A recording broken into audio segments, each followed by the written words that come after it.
Recently, the newly elected US President Donald Trump suggested that Canada join the US as a state.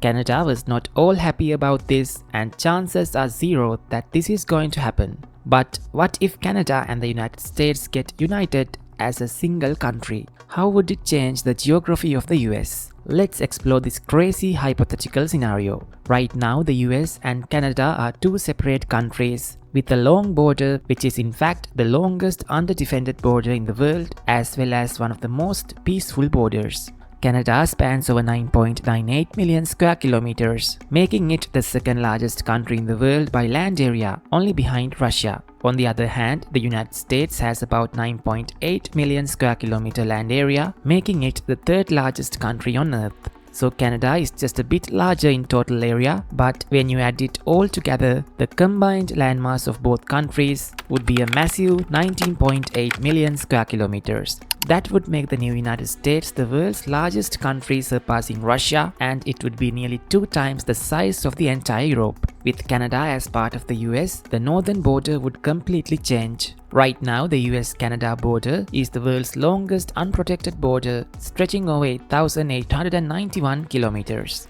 But if Canada joined the US, that border would suddenly shift to become a series of new state lines spanning from Atlantic Ocean in the east to the Pacific Ocean in the west. Let's now discuss climate. Canada is made up of temperate climates in the south, subarctic areas in the north, and even some coastal rainforests. Integrating this into the US would radically impact regional climate. Canada's diverse environments would bring new environmental considerations to the US. And what about the urban areas? Canada joining the United States means major Canadian cities would join the metropolitan landscape of the US.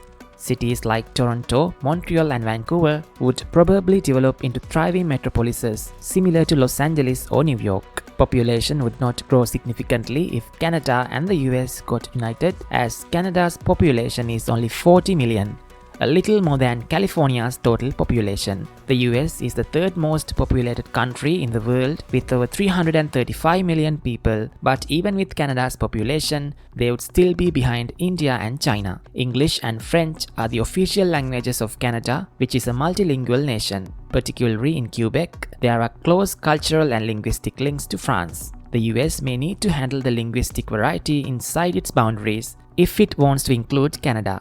Moreover, Canada's multicultural society, which embraces immigration and cultural diversity, could clash with US policies on immigration, integration, and social programs. While the idea of Canada becoming a state remains hypothetical, the implications for the continent's physical and human geography are profound.